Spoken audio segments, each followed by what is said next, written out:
संतांची अपाई हा माझा विश्वास. महाराज तुम्ही देवावर विश्वास ठेवला की? महाराज म्हणतात देवावर ठेवला, पण जेवढा संतांवर ठेवला तेवढा नाही. संत कधी फसवत नाही महाराज. देव एखाद्या वेळेला फसवतो, देव एखाद्या वेळेला फसवतो. दुर्योधनाला अमर व्हायचा होता, लक्षात आहे ना. वस्तू पण मिळाली, शिकवण पण मिळाली, पण मध्ये रस्त्यामध्ये देवाने माल्याचा रूप घेतला आणि दुर्योधनाला फसवला. विठाला विठाला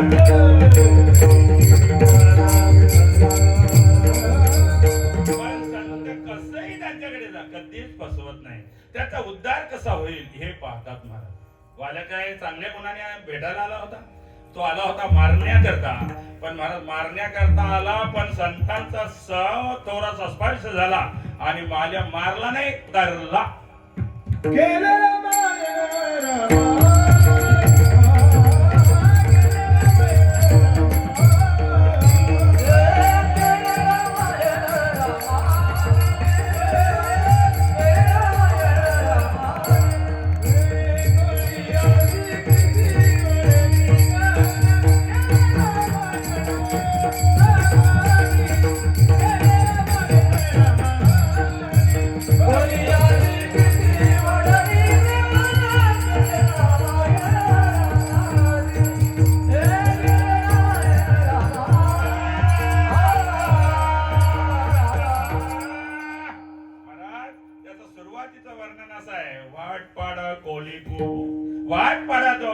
हजारो लोकांना मारली महाराज.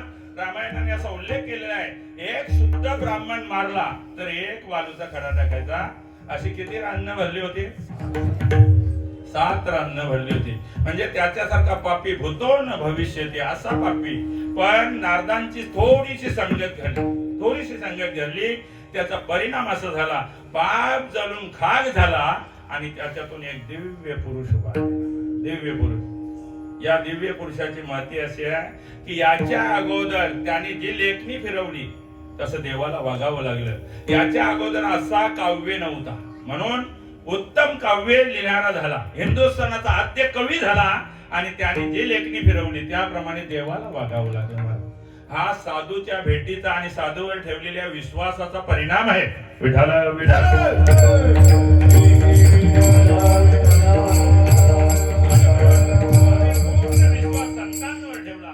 संतांनी आम्हाला जी साधना दिली, बाबाजी फुले सांगितले नाम, मंत्र दिला राम कृष्ण हरी. तो साधना त्या साधूवर आम्ही विश्वास ठेवला आणि साधूने आम्हाला जी साधना दिली त्या साधनेवर पूर्ण विश्वास ठेवला आणि आम्ही निश्चिंत झालो. महाराज निश्चिंत झाले. आता तुम्ही नुसते पडून राहणार का? आता याच्या पुढे काय करणार ते आम्हाला सांगा. महाराज सांगतात आम्ही काय करणार सांगतो, ऐका. आपण त्याचा पहिला राम कृष्ण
विठाला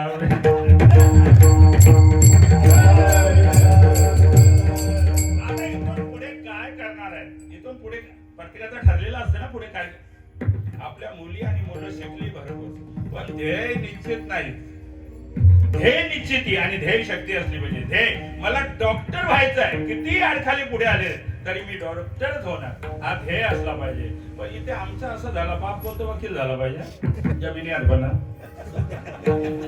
मुलगा होतो वकील झालो पाहिजे, म्हणजे मेल पुढे जमतच नाही. विठाला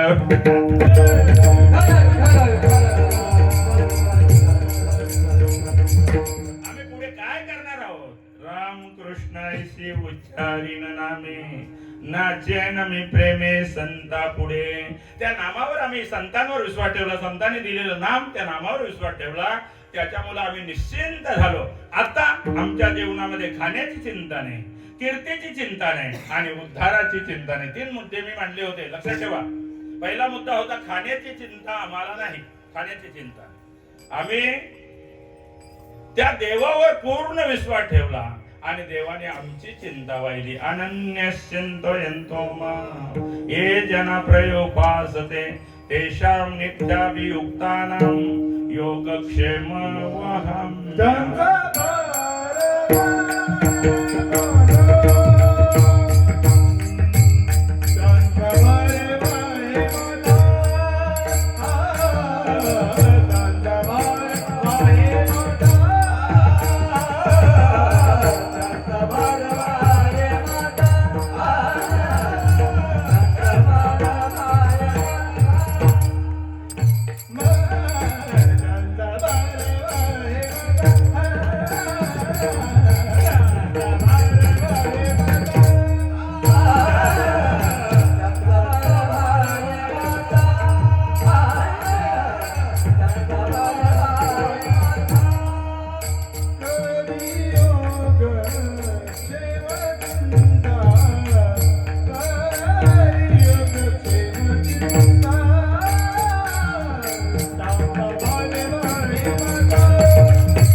त्यांचा भार वाय माता घरी योगक्षेम चिंता. एक तरुण घरची पूर्ण प्रपंचाची जबाबदारी त्याच्यावर पडली होती आणि प्रपंच करत असताना तो गीतेवर पूर्ण विश्वास. एक दिवस गीता पठण करण्याकरता तो निघाला रानामध्ये निघाला, पण घरामध्ये अन्नाचा कण नाही. चिमणी ओरडली तर दाना नाही. आणि अशाच अवस्थेत त्याने गीता उघडली, पण नेमका श्लोक आला, अनन्य चिंतयन्तो मां ये जना प्रयोपासते तेषां नित्याभियुक्तानां योगक्षेम वहाम्यहम्. गीतेवर पूर्ण विश्वास ठेवलेला तो तरुण, पण महाराज हा श्लोक आल्यानंतर त्याच्या मनातला विश्वास उडला. खिशातला पेन काढला, पण पेन लाल शाईचा होता. त्याने त्या श्लोकावर अशी कट मारली आणि पुढे वाचायला लागला. देवाला समजत नाही का, अनन्य चिंतयन्तो मां बोलतो आणि घरात चिमणी ओरडली तर दाना नाही. महाराज देवाने जाणलं, अंतरीचे दाणे आधी वर्तमान गुणे. सगळा घरच्या प्रपंचाकरता जे लागतं तेवढा बोचका बांधला आणि त्या तरुणाच्या घरी गेला. दारात तो बोचका उतरला, आईला सांगितलं हे बोचका घरी काय, हे असं खून केली आणि निघाले. पण त्या आईने प्रश्न विचारला, हे एवढं तू सामान आणला, तू आहेस कोण सांग बरं. त्या बाळाने फक्त आ केला तर जिभेला असा लाल कट मारलेली गेली. तो तरुण घरी आला, ऐकता ना तुम्ही, माझ्या अंगाला क्षार मारला. तो पोरगा घरी आल्यानंतर आईने विचारलं, कोणतरी पाहुणा आला होता, कोणतरी अतिथी आला होता, त्याने या सगळ्या प्रपंचाला जेवढ्या लागतात तेवढ्या वस्तू आपल्या घरी आणून पाठवल्या. कोण होता तो? त्या तरुणाने प्रश्न विचारला. बाल त्याने नाव सांगितलं नाही, गाव सांगितलं नाही, फक्त तोंड असा आ केला आणि निघून गेला. पण मला आश्चर्य वाटलं, त्याच्या जिभेवर ना अशी लाल कट मारली होती. त्याच्या डोळ्यातून टपकन अश्रू पडले. आपण देवावर अविश्वास दाखवला आणि त्या श्लोकावर ती कट मारली ना लाल, ती त्या श्लोकावर नाही, देवाच्या जिभेला, कारण इथून शब्द निघाले होते, विठाला विठाला.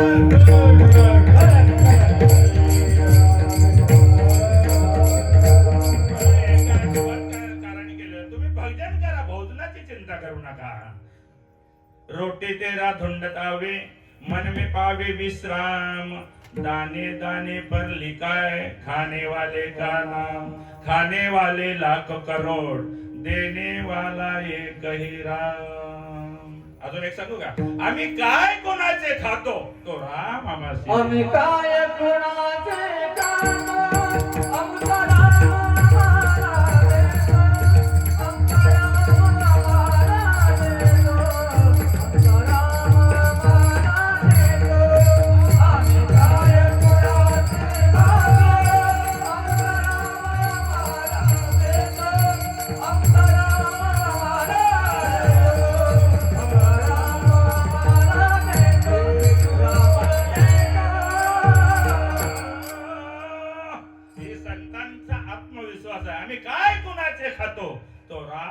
देतो. तुम्ही खाण्याची चिंता करू नका, खाण्याची चिंता, फक्त भजन करा, भोजनाची चिंता करू नका. काय झालं, एका माणसाने स्वामी समर्थ माहित आहेत ना, अक्कलकोट, तिथे नवस केला स्वामी समर्थांच्या मठामध्ये रामाला. नातू झाला तर 150 माणसांना जेवायला घाल. बरं का, आपल्याला नवस करायची सवय आहे ना.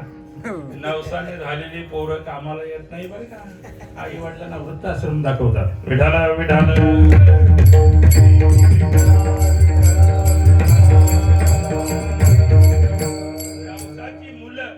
शापित संपत्ती कोणालाच कामाला येत नाही बरं का. दुसऱ्याचा तलतलाट घेतलेली संपत्ती कामाला येत नाही. आणि नवसाने मुलं झालेली, भगवान कृष्ण साम नवसाचा मुलगा होता, कामाला आला नाही, सगळ्या कुलाचा नाश केला. विठाला विठाला. चांगला नवस होता, मी 150 माणसांना जेवायला घाली. नेमका कर्म धर्म संयोग नातू झाला आणि तो 150 माणसाचा स्वयंपाक करून आणि त्या गोंदवलेकर महाराजांच्या मठात आला. पण तिथे आणि 100च माणसं फक्त भजन करत होते. 100, 50 राहिलं का. तिकडे दुसऱ्या मठामध्ये बाजूला असलेल्या मठामध्ये 50 माणसं भजन करत होते. 50 माणसं भजन करत असताना भजनामध्ये एवढे रंगले की कोणीच चुलीच्या अंगाशी जात नाही. चुलीच्या अंगाशी असंच बोलतात ना, काय का अजून चुलीच्या अंगाशी जात नाही, जेवायचं हे तर मोठी चिंता असतं. कोणी चूल पेटवायला गेला नाही आणि कोणी चुलीच्या बाजूला गेला नाही. एक माणूस फार तापड होता, तो गेला ना, ते मठाधिपत्यांना सांगतो, काय हो नुसते भजन करत राहिलं, भोजन कधी करायचं, अजून कोणी चूल पेटवली नाही, जेवायचं कधी, एकादशी आहे माहित नाही का उद्या. तो सगळ्यांची परीक्षा घेतात. आज आपण देवाची परीक्षा घ्यायची. तो बोलतो ना, तुम्ही भजन करा, आम्ही भोजन घालतो. मग भजन करा. भजन करत राहिले. 11 वाजले आणि नेमकं 11 वाजल्यानंतर ती बैलगाडी तिथून आली. तिथून आल्यानंतर त्या मठाधिपतीला जाऊन नमस्कार केला आणि सांगितलं, महाराज या बैलगाडीमध्ये 50 माणसांचा भोजन तयार आहे. माणसं किती होती तिथे? 50 होती. हा भोजन तयार आहे, उतरा आणि लगेच ताटवारा जेवायला, गरम गरम आहे, जेवण घ्या. त्यावेळेला त्या मठाधिपतीने विचारलं, काय रे तुला सांगितलं पण इथे 50 माणसं भजन करतात म्हणून? त्यावेळेला त्यांनी सांगितलं, सांगू, मी रामाला नवस केला होता 150 माणसांना जेवायला घाले, पण तिथे मी जेवण 150 माणसांचाच घेऊन आलो, पण तिथे फक्त 100च होती. त्या आणि एका ग्रस्ताने मला सांगितलं, हा अन्न टाकू नका, अन्न फार मौल्यवान आहे, लक्षात ठेवा. लग्नाला गेल्यानंतर 26 आटम असले 26 घेता. आपल्या पोटाचा पण अंदाज नाही. आणि एक दाणा तयार करायला शेतकऱ्याला केवढा त्रास होतो माहितीये. दाणा जर टाकला तर त्याला मोड येईल की नाही, शाश्वती नाही. झाला तर उगवेल की नाही, शाश्वती नाही. कणेश येईल की नाही, परत तो चक्कीपर्यंत जाईल की नाही, याची शाश्वती नाही. एक दाण्याची एवढी मोल आहे. आणि आपल्याला आता महाग आला ना, 6 वाजता जेवायला. 6 वाजता जेवायची वेळ आहे. घरी 10 वाजता जेवताना तिथे 6 वाजता लाईनी लावली.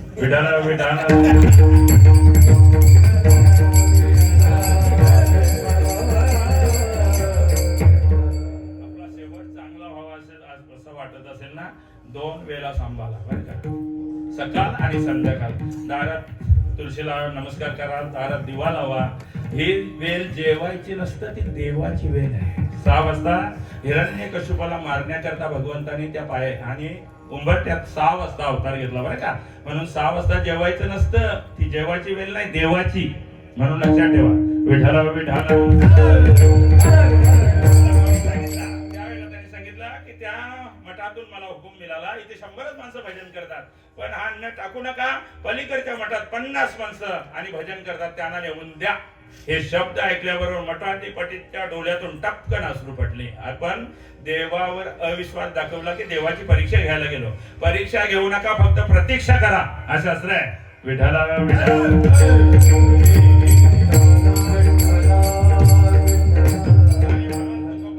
पत्नीला सांगायचं, ती सांगायची घरचं बघा हो, रोज विना घेता आणि भंडाऱ्यावर जाता, घरचं बघा, जरा पोरांचं बघा.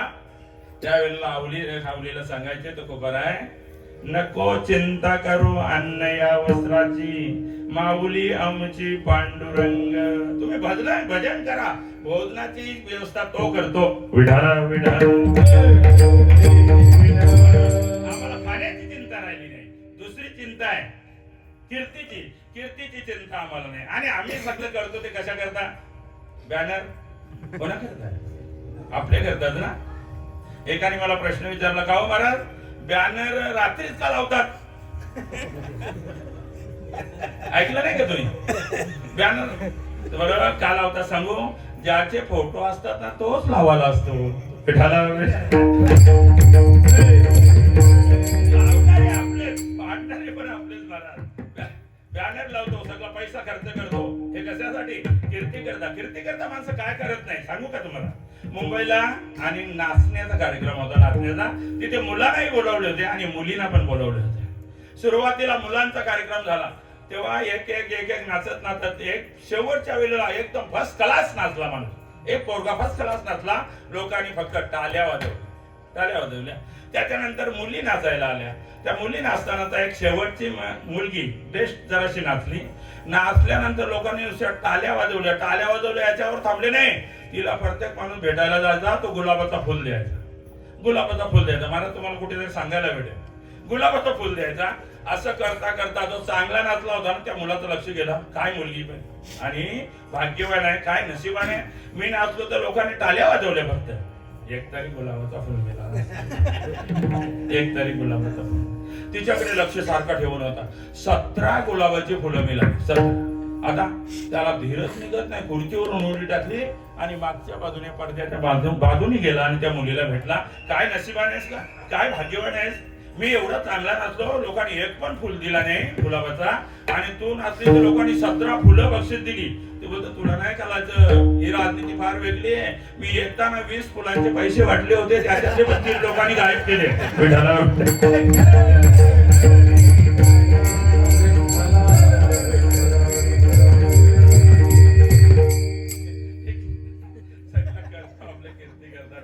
तशी कीर्ती होत नाही. तुकोबारा सांगतात, उभय लोके उत्तम कीर्ती, देव चित्ती राहिल्या गेल्या, दिगंबर ईश्वर विभूती राहिल्या त्या कीर्ती जगा माझी. महाराज 750 वर्ष झाली. एका विद्वानाचं वाक्य आहे महाराज, 10 वर्षापूर्वी या भागात आमदार कोण होता तो लोकांना लक्षात राहत नाही, पण लोकांनी 750 वर्षे लक्षात ठेवलंय ज्ञानोबा राहायला. का? त्याचं कारण फार वेगळं आहे. आपले आजोबा पंजोबा कोण होते? मी तर नेहमी कीर्तनच सांगतो, आजोबा पंजोबा कोण होते, कोणाची नावं कुठे होती पत्ता नव्हते, पण बरा झाला लोढा आला आणि जागेला भाव वाढला. त्याच्यामुळे सगळे कागदपत्र झांबरायला लागले, छासायला लागले, तेव्हा आजोबा सांभाळला. बरं का? ज्ञानोबा यांच्या जीवनामध्ये असं काय घडलं होतं सांगू तुम्हाला? सांगतो. चला आता आलेच तर तुम्ही परत मी कधी येईन ना, तुम्ही पण बोलवाल की नाही बोलवा, जाऊ दे. या महाराजांनी फारच रेंगलला. सांगतो. 60-65 वर्ष झाली होती असतील. फॉरेनचे लोक आली. फॉरेनचे ऐका बरं का, फार चांगला मुद्दा आहे. फॉरेनचे लोक आले होते. ते फॉरेनचे लोक आणि अधिकाऱ्यांनी असं बजावून सांगितलं, मामासाहेब दांडेकर होते, तुम्ही या लोकांना आलसी बनवले. 15 दिवस जायचे आणि 15 दिवस यायचे. ह्या प्रत्येक माणसाने जर शेती केली, व्यवसाय केला तर तुम्ही करोडपती व्हाल. किती पैसा कमवाल बरं का, किती पैसा कमवाल. पण ही लोक सगळी आळशी झाली, आयत खायला मिळतं आणि म्हणून जिथे पडेल तिथे रात्र झाली की वलकटी मांडतात, लगेच जेवायला बसतात. आळशी झाली, काही करायला नको, काही कमवायला नको. आणि म्हणून ज्ञानोबा राय अजून जिवंत असतील का? 10 दिवस झाले की माणसाच्या शरीराला माती लागतो, गारलेल्या माणसाला. आणि 750 वर्ष झाली बरं का, आता 750 वर्ष झाली, अजून जिवंत असतील का? आम्हाला समाधी फोडायची. आता काय होतं माहिती का, बली तो कान पिली असं बोलतात ना, बली तो कान नाही मान पण पिलतो.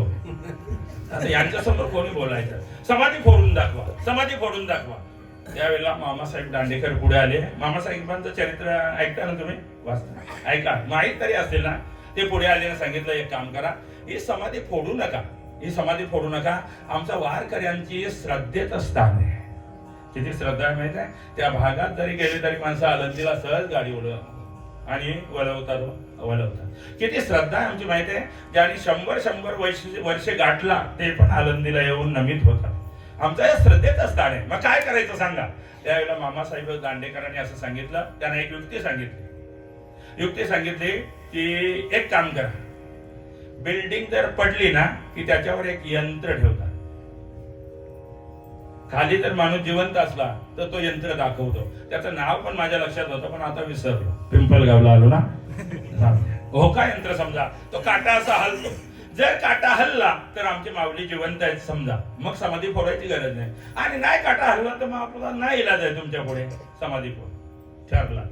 सकाळचा 8चा टायमिंग होता. 8ला ते समाधीवर तो यंत्र ठेवायचा आणि 8:05ला तो 5 मिनिटामध्ये काढायचा. पण तुम्हाला सांगू, जसा तो वेळ आला ना 8चा, अख्खी आळंदी भरली होती सगळ्या वारकऱ्यांमध्ये. 8 वाजता त्या समाधीवर, त्याच्या अगोदर रात्रीच्या वेळेला आणि मामासाहेब दांडेकर गेले, समाधीला घट्ट मिठी मारली आणि माऊलीने सांगितलं, माऊली या संकटातून आम्हाला वाचवा. हा संकट फार मोठा आहे, फार मोठा आहे. माझे पाय कापतात बघा. ज्यांनी 100 वाऱ्या केल्या, पायाच्या भेगा आहेत ना, त्या फक्त तुमच्यावर विश्वास ठेवून. आणि या 5 मिनिटात आमच्या आयुष्याचा एका क्षणात निर्णय लागणार आहे.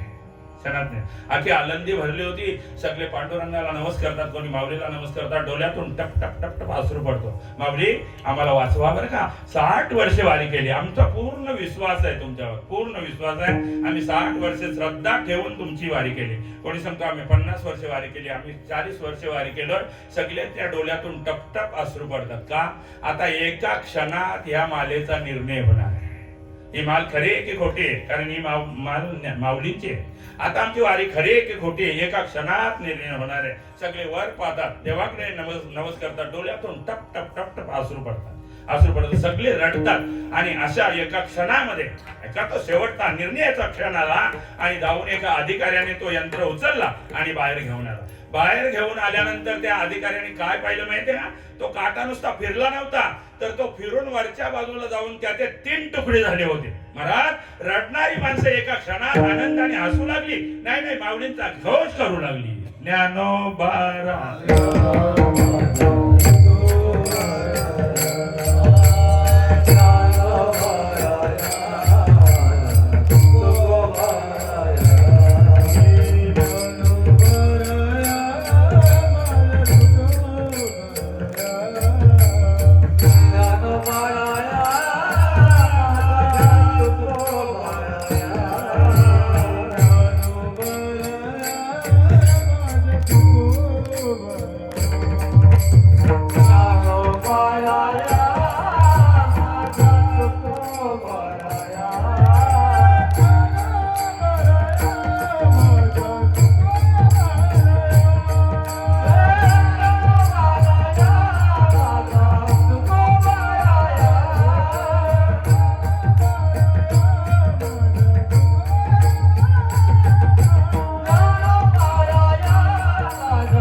आपल्याला 5 मिनिटं मला चालता येत नाही. मी त्या डॉक्टरकडे जातो ना, त्या डॉक्टरला मी प्रश्न विचारला, मला 5 मिनिटं असं चालता येत नाही.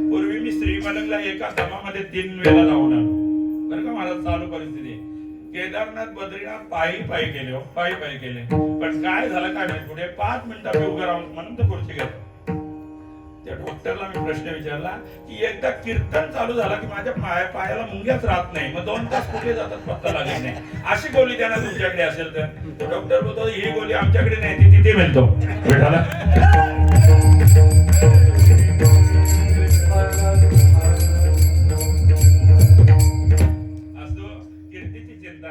750 वर्ष झाली कीर्ती. आता बघा ना, या गणपतीत त्याही संकल्प केला गणपतीच्या प्रेड मध्ये की माऊलींच्या दारामध्ये सोन्याचा पिंपल आहे, मग कलसावर लोखंड का, म्हणून त्याने 11 किलो सोन्याचा कलश बसवायचा अशी धारणा केली, अशी संकल्पना केली. पण मला 15 दिवसाच्या आत केवढी माऊलींवर भावना आहे, 25 किलो सोना तयार झाला. किती? 25 किलो सोना जमा झाला आणि त्या 25 किलोचा कलश माऊलींच्या आणि त्या मंदिराच्या कलशावर बसवला. झलझलीत सोन चला कलश दिसत सोजवाला. 25 किलो समजतं का? आपण अजून ग्राम मध्ये आहोत. विठ्ठला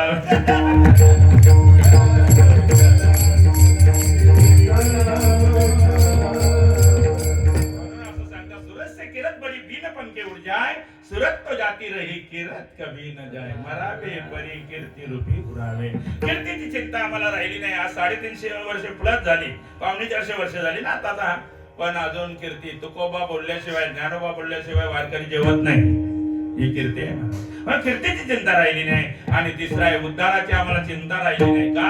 देवाने आम्हाला अगोदर सांगून ठेवलं आहे, ते मरण आईलीच कडे मज मिळून गेले पुढे, ते मरण आणि कडे जातील केवी.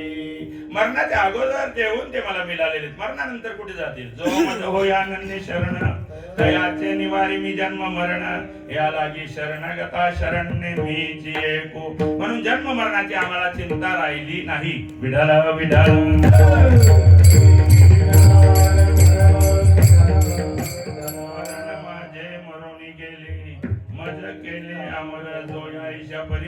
जन्मच्या जन्म निवारी मरणे मृत्यू मारी आपण उरे. मरणाला ते मृत्यूने मारतात आणि आपण उरतात, म्हणजे कीर्ती रूपाने ते शिल्लक राहतात. आणि म्हणून आम्हाला चिंता राहिली नाही. पण महाराज हे करण्याकरता पुण्यही असावी लागतं. पुण्य असेल त्याच्यात तोंडात भगवंताचं नाम येतो. विठ्ठला विठ्ठला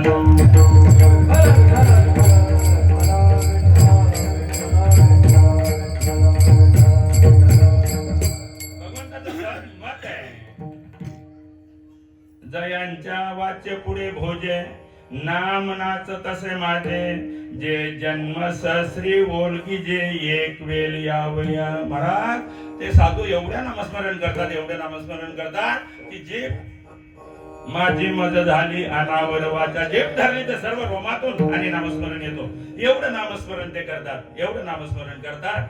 पण हाच नाम एका सामान्य माणसाच्या मुखात येण्याकरता हजारो जन्म घ्यावे लागतात. शेकचिल्ली बरा मूर्खता, माहित आहे का धडा? विठ्ठला विठ्ठला मेलो करून मरतात, पण देवाचं नाव मुखात येत नाही. एक वेळ यावया जन्म सहस्र आणि घ्यावे लागतात. मग आम्ही आमचं हे पाप असं आहे की आमच्या तोंडात देवाचं नाव येत नाही. महाराज सांगतात प्रयत्न तर करा. नुसतं रामत म्हणा रकार उच्चार मात्रेनं बहिर निर्मिती पातकम पुन्हा प्रवेश भावेचे मकरस्तु कपटवत. माझा आवाज बसला त्याच्यामुळे स्पष्ट तुम्हाला समजलं नसेल. रा म्हटलं की तोंड उघडतो ना, प्रयत्न करून बघा. रा की तोंड उघडतो आणि म म्हटलं की तोंड मिटला जातो. र म्हटलं की पाप सगळी बाहेर जातात आणि म म्हटलं की तोंड मिटला जातो. पाप आतमध्ये येत नाहीत. म्हणून तुम्ही नामस्मरण करा. महाराज मग आमचे पाप जळतील का? महाराज सांगतात नामसंकीर्तन साधन पै सोपे, जळतील पापे जन्मांतरीची. या जन्मातली नाही, अनेक जन्माची पाप जळतात. काय झालं? पिंपलगावची पोरगी अमेरिकेला दिली होती. बरं वाटलं ना? इथली पोरगी अमेरिकेला दिली होती. कसं काय नातं जुळलं काय नाही तेव्हा. पण तो अमेरिकेमध्ये असणारा जावई इकडे गावाकडे आलाच नाही. तो लग्न पण तिकडेच झाला विमानामध्ये. बरेच दिवस तो आलाच नाही. पण सासू सासऱ्याला नुसतं हे कारण जावई फार आवडतो ना, जावई यायला पाहिजे, जावई यायला पाहिजे, जावई यायला पाहिजे, जावई. नाकीचा मोती ठेवी गान राखे जावयाचा मान. किती तिला जावई आवडतं माहितीये का? तिला 3 गोष्टी, म्हाताऱ्या माणसं होती ना, त्याला 3 गोष्टी फार आवडतात. 4 गोष्टी: शेण, उतरण, साय आणि जावई. आलं का लक्षात? शेण समजतं का? आता ते कॉन्क्रीट आलं त्याच्यामुळे गेलं, सारवायचा पत्ताच नाही. ती सासू जर कल्याणला गेली ना, आजी त्या रस्त्यात जर शेण पडला असेल ना, तो सामान बाजूला करतो, सारतो आणि त्याचं शेण घेऊन येतो, शेणावर फार. दुसरं आहे उतरण. उतरण समजतं का? आता तुम्हाला त्या संशय आले, त्याच्यामुळे उतरण किती फाटलेला असू द्या, त्याला धुवील ना ठेवील, त्याच्यावरच येऊ. तिसरा आहे साय. साय ते दुधावर साय आलेली असली ना, असे महाराज किती पण येऊ दे ना, तोंड भरलेलं असतं, मुंबई पुन्हा तरी त्या दुधावर फुंकर मार.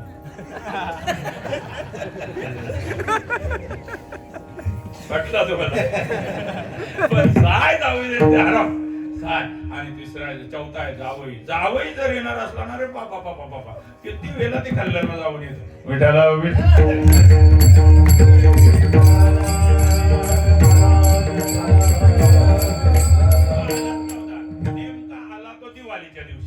लक्ष्मी पुन्हाच्या दिवशी त्याला बोलावला. आल्यानंतर लक्ष्मी पुन्हाला काय काय असतं ते पण मी सांगू. रांगोळ्या काढलेल्या असतात, आकाश कंदील असतात, फटाके फार वाजवतात आणि सगळीकडे पंत्या लावलेल्या असतात. पंत्या. तो इकडे आलाच नव्हता, पिंपळगावला आलाच नव्हता.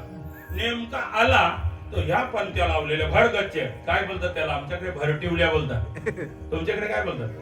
तसंच आहे ना? सब ऐकलं आहे जरा. विठाला विठाला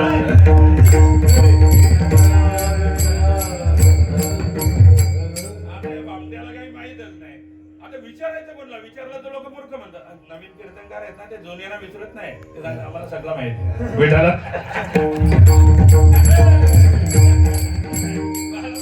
अनुभव असेल, नाही तर मग इज्जत जातो ना, याला काहीच कळत नाही. आपल्याला सगळं. त्याने छोट्या जावया काय मेवण्याला पकडला. छोटा मेवणा समजतं ना, बारका लाडका, तो पण आदबीचा होता. त्याला विचारला प्रश्न, काय भाऊजी याला काय बोलतात? त्याने आदबीचा प्रश्न उत्तर दिला. तो बोलतो, याला ना आमच्याकडे सूर्याचा पिल्लू बोलतात.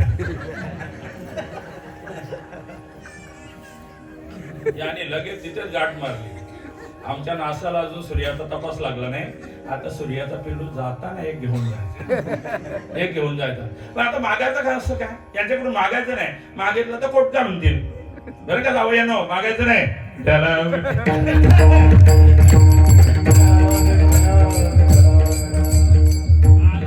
त्याच्या चित्तात तो सूर्याचा पिल्लू बसला होता ना, त्याचा नाही जेवणाकडे लक्ष की नाही चहाच्याकडे लक्ष. कसं जरी तातर वातर जेवला, एक भाकरी खाली आणि सगळे झोपले. ढाराडूर पंढरपूर. सासरा जातीवंत शेतकरी होता, लक्षात ठेवा. जातीवंत शेतकरी होता. 7 उर्वे बसले होते असे लाईनीमध्ये, वारा कोलत. उर्वे समजतात का? एकावर एक 7 उर्वे बसले होते. हा बाबा सगळ्यांना झोपू दिला आणि रात्री 12 वाजता उठला. 12 वाजता उठला. एक सूर्याचा पिल्लू उचलला आणि जाऊन मधल्या उर्व्यामध्ये घातला.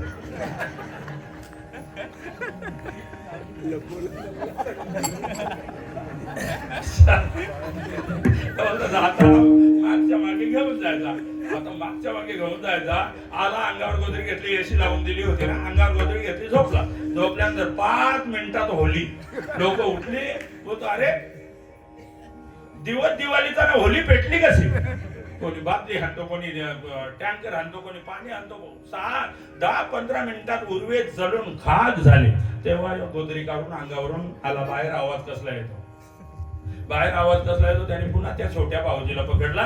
बोलतो, भाऊजी तुम्ही सगळे उर्वे जाळून खाक केले, याच्यात मी सूर्याचा पिल्लू ठेवला होता, तो गेला.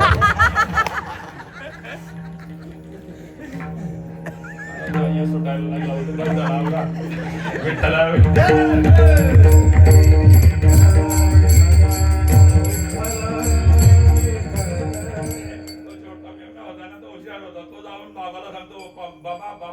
पप्पा मी करायला गेलो, गणपतीनं झाला मारुती. आपला गुन्हा आहे. विठाला